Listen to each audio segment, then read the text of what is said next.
Pulwama military army base के अंदर मौजूद सेलिब्रेशन हॉल। कश्मीर की वादियों में मौजूद पुलवामा आर्मी बेस का सेलिब्रेशन हॉल इस समय इंडियन आर्मी के उन सिपाहियों से भरा हुआ था जो खुशियां मनाने में व्यस्त थे। कारण था उनके बेस के बहादुर सिपाही मेजर विक्रम खटाना का नाम भारत के सबसे बड़े बहादुरी पदक वीर चक्र के लिए सिलेक्ट होना। इस सेलिब्रेशन में शामिल हर छोटा बड़ा सिपाही मेजर विक्रम खटाना को बधाई देने से नहीं चूक रहा था। तो वहीं ठीक उसी समय उस मिलिट्री बेस के एंट्रेंस गेट पर मौजूद हथियारबंद सिपाहियों के सामने पहुंचे 55-60 साल के उस व्यक्ति को एक सिपाही प्यार से समझाने का प्रयास करते हुए कह रहा था, देखिए, हमने माना कि आप मेजर विक्रम खटाना के पापा रमेश खटाना हैं। आपने हमें अपनी सारी आइडेंटिटीज भी दिखा दी हैं, लेकिन फिर भी हम आपको अंदर नहीं जाने दे सकते, क्योंकि ये बहुत ही सेंसिटिव मिलिट्री बेस है। यहाँ बहुत रेयर केस में ही किसी सिविलियन की एंट्री हो पाती है। सिपाही की बात सुनकर रमेश खटाना नामक उस बूढ़े आदमी ने अपनी बात को बहुत ही प्रभावशाली ढंग से कहना शुरू किया। देखो बेटा, आप समझ नहीं रहे हैं। मैं मेजर विक्रम खटाना का एकमात्र जीवित रिलेटिव हूँ, उसका पिता हूँ। हार्ट अटैक की 3rd स्टेज का मरीज हूँ और जम्मू के मिलिट्री बेस हॉस्पिटल में भर्ती हूँ। इस हालत और सर्दी के इस खतरनाक मौसम में भी मैं अस्पताल के डॉक्टरों से बहुत रिक्वेस्ट करके 3 घंटे की छुट्टी सिर्फ इसलिए लेकर आया हूँ कि मैं अपने बेटे मेजर विक्रम को गले लगाकर उसके किए इस कारनामे की बधाई दे सकूं। सिपाही ने जवाब दिया, ऐसी हालत और ऐसे मौसम में आपने बहुत रिस्क लिया अंकल जी। आप चाहते तो मेजर साहब को अपने पास भी बुला सकते थे। हाँ, मैं बुला सकता था और बुलाया भी था, लेकिन कमबख्त अपने बिजी मिलिट्री शेड्यूल का वास्ता देकर मुझसे अस्पताल में मिलने नहीं आया। अरे वो बेटा है ना, रुक सकता है, लेकिन मैं तो बाप हूं, मैं नहीं रुक पाया, इसीलिए उससे मिलने यहाँ चला आया। और आप हैं कि मुझे उससे मिलने की इजाजत नहीं दे रहे। अरे भाई, मैं सिर्फ 10 मिनट के लिए अंदर जाऊंगा, उससे मिलूंगा, उसे अपने गले लगाऊंगा और वापस आ जाऊंगा बस। देखिए अंकल जी, आप समझ नहीं रहे। बूढ़े रमेश खटाना ने सिपाही की बात काटी। समझ तुम नहीं रहे बेटा, विक्रम अभी कुछ देर बाद दिल्ली चला जाएगा। सुना है वहां उसे फिर किसी मिशन पर भेजने की तैयारी चल रही है। अगर ऐसा है तो वो फिर कई महीनों तक वापस नहीं आने वाला। और मैं हार्ट अटैक के 3rd स्टेज का मरीज हूं। इस बीच डॉक्टरों का कहना है कि मुझे किसी भी समय कोई मेजर हार्ट अटैक आ सकता है और फिर शायद मेरी जान ना बचे। तुम इसे इस तरह समझ लो कि मैं अपने बेटे को अंतिम बार देखने की इच्छा कर रहा हूं। मैं तुम्हारे हाथ जोड़ता हूं, मुझे अंदर विक्रम से मिलने के लिए जाने दो।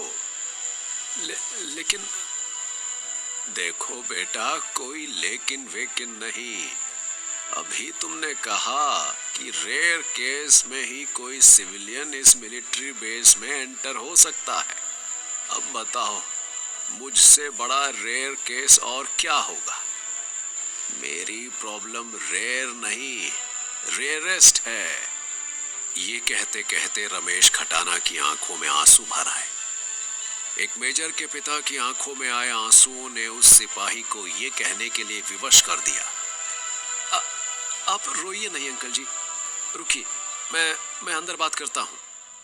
सेलिब्रेशन हाउस में अपने फौजी साथियों के साथ मौज मस्ती करते मेजर विक्रम खटाना के पास base commander chief Suresh Rana पहुंचे और उसके कंधे पर हाथ रखकर बोले, आपके पापा आपसे मिलना चाहते हैं।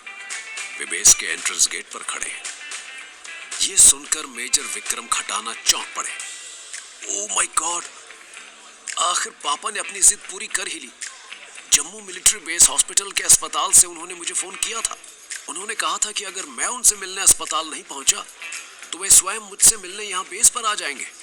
और लीजिए, वो मुझसे मिलने यहाँ पर आ ही गए। न मौसम देखा और न अपनी हालत। बेस कमांडर ने कहा, वेल, अब क्या करना है? सर, एक तो पापा बहुत जिद्दी हैं और ऊपर से मैं 2 साल से उनसे मिला भी नहीं हूँ। मैं भी उनसे मिलना चाहता हूँ, लेकिन इस मिलिट्री बेस के रूल्स एंड रेगुलेशंस, मिलिट्री के रूल्स एंड रेगुलेशंस सख्त जरूर है मेजर, लेकिन इतने भी नहीं कि एक बाप को उसके बेटे से मिलने से रोक सके। मैं आपके पापा के लिए सिविलियन एंट्री पास रिलीज कर रहा हूँ। आप 10 मिनट में विजिटर रूम में जाकर उनसे मिल सकते हैं। Thank you sir, thank you. It's my pleasure. But one more thing, अपने पापा से थोड़ा जल्दी फ्री होना। ठीक 20 मिनट बाद वो हेलीकॉप्टर पहुंच जाएगा जो आपको लेकर दिल्ली रवाना होगा। ओके सर, मैं टाइम का ध्यान रखूंगा। थोड़ी देर बाद सिविलियन हॉल में दाखिल होते ही मेजर विक्रम खटाना दरवाजे की तरफ पीठ करके बैठे अपने पापा को देखकर खुशी से झूम उठे। पापा! ये कहते हुए वो आगे बढ़े और उन्होंने पीछे से ही अपने पापा को दोनों बाजुओं में भरकर खुशी से बोला, पापा, पापा, आपको यहाँ देखकर मैं कितना खुश हूँ बता नहीं सकता। अरे आप तो पत्थर की तरह अकड़े बैठे हैं। लगता है अभी तक गुस्सा है। गुस्सा थूक दीजिए, पलटिए और अपने बच्चे को अपने गले से लगाइए। इतना कहकर मेजर विक्रम खटाना अपने पापा के सामने आए और तभी विक्रम खटाना के मुंह से कुछ हैरानी भरे शब्द निकले, ओ नो! कुछ ही मिनटों में civilian visitor hall major Vikram Khatana की तेज चीख से गूंज उठा। Help! Help! Major Vikram Khatana की चीख पर सिविलियन विजिटर रूम के आसपास मौजूद कई सिपाही उस तरफ दौड़ पड़े। अंदर से मेजर विक्रम खटाना हड़बड़ाए हुए भागते नजर आए। एक सिपाही मेजर विक्रम खटाना से बोला, क्या हुआ सर? Any problem? मेरे पापा को हार्ट अटैक आया है। उन्हें तुरंत मेडिकल हेल्प की जरूरत है। एम्बुलेंस बुलवाओ, जल्दी। तुरंत कई सिपाही एम्बुलेंस का प्रबंध करने के लिए दौड़ पड़े, जबकि मेजर विक्रम खटाना एक बार फिर सिविलियन विजिटर रूम की तरफ भागे। इस बार वो अकेले नहीं थे, उनके साथ कई सिपाही भी थे। सिविलियन विजिटर रूम के अंदर पहुंचते ही मेजर विक्रम खटाना ने झपट कर फर्श पर पड़े अपने पापा रमेश खटाना को संभाला। पापा, पापा, अब ठीक तो है ना पापा? ओ नो, पापा तो बेहोश हो गए। फिर उन्होंने रमेश खटाना की नब्ज चेक की और बोले, सांसें तो चल रही हैं। एम्बुलेंस का क्या रहा? सर, खबर कर दी गई है, आती ही होगी। आप चिंता मत कीजिए, सब ठीक हो जाएगा। ठीक यही वो पल था जब वहां का वातावरण हेलीकॉप्टर की गड़गड़ाहट से गूंज उठा। उस हेलीकॉप्टर की गड़गड़ाहट सुनकर एक सिपाही मेजर विक्रम खटाना से बोला, जो हेलीकॉप्टर आपको दिल्ली लेकर जाएगा वो आगे है सर। मेजर विक्रम खटाना गुस्से से बोले, हेलीकॉप्टर माय फुट! इस समय मैं अपने पापा को देखूं या हेलीकॉप्टर को? What a rubbish talk major Khatana. तभी वहां पर आ पहुंचे base commander chief Suresh Rana. वो बोले, तुम्हारे मुंह से ये शब्द अच्छे नहीं लगते मेजर विक्रम खटाना। तुम कब से परिवार को देश से ऊपर समझने लगे? सर, कभी नहीं समझा विक्रम खटाना ने कभी भी देश के सामने परिवार को अहमियत नहीं दी है।